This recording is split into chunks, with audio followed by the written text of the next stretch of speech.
Arcadian Vanguard presents the Wrestling News in your daily wrestling newscast for Sunday, September 21st, 2025. Good morning, I'm Mike Sempervive. We begin today with Wrestle Palooza, WWE's first premium live event streamed on ESPN Unlimited, which took place last night at the Gainbridge Fieldhouse in Indianapolis. In the main event, Cody Rhodes made the first defense of his second reign as WWE Champion, pinning Drew McIntyre after a crossroads at 16 minutes and 53 seconds. Cody Rhodes, second rope. Oh, and a Glasgow kick caught Rhodes. McIntyre can barely stand, but he's still throwing offense and he's still dreaming of winning that championship. Looking for the Claymore, but his bad leg gave out on him. Cody Rhodes with a super cutter. Cody Rhodes does not need a second invite.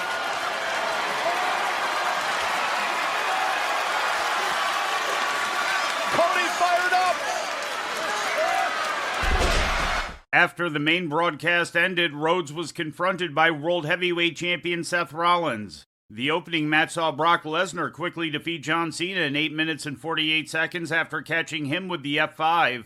It was Lesnar's first match since his loss to Cody Rhodes at SummerSlam 2023. Lesnar was introduced once again by his longtime manager Paul Heyman. In a mixed tag team match, AJ Lee had her first match in 10 years, joining her husband CM Punk to defeat Becky Lynch and Seth Rollins in 29 minutes and 15 seconds. Lee scored the pin on Lynch to gain the victory for her team. Stephanie Vaquer won the World Women's Championship, defeating Io Sky in 19 minutes and 41 seconds. The team of Braun Breaker and Bronson Reed topped the Usos in 17 minutes and 26 seconds. Also on the show, The Undertaker informed a shocked Stephanie McMahon at ringside that she had been named as the first inductee of the WWE Hall of Fame class of 2026.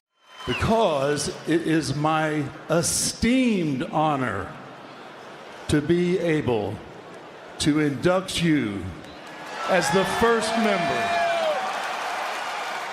in the class of 2026 WWE Hall of Fame.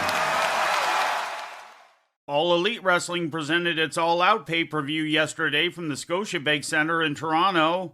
In the main event, AEW World Champion Hangman Adam Page turned back the challenge of Kyle Fletcher, scoring the pinfall in 38 minutes and 10 seconds. Hangman Adam Page.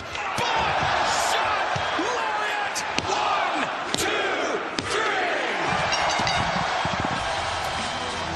Jon Moxley defeated Darby Allin in a coffin match when Pac reappeared after a long absence and interfered on Moxley's behalf.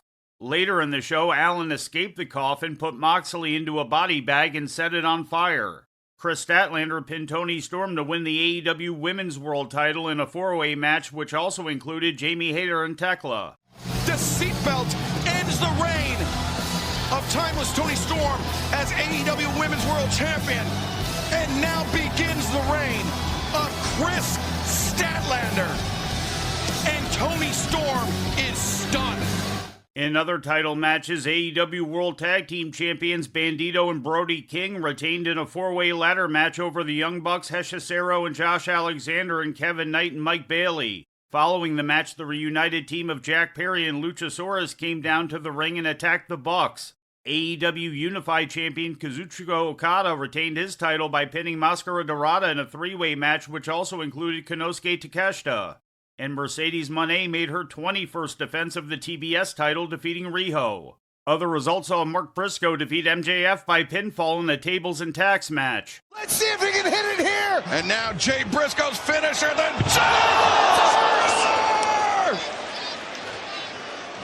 One, two, three. Eddie Kingston returned to the ring in a triumphant fashion, defeating Big Bill. After the match, Brian Keith attacked Kingston, but Hook came down to make the save. Kingston had been out of action since May of 2024 after breaking his right leg and tearing his ACL during a New Japan Strong show against Gabe Kidd. In a six-man tag team match, the Gates of Agony and Ricochet defeated the Hurt Syndicate when Ricochet pinned MVP.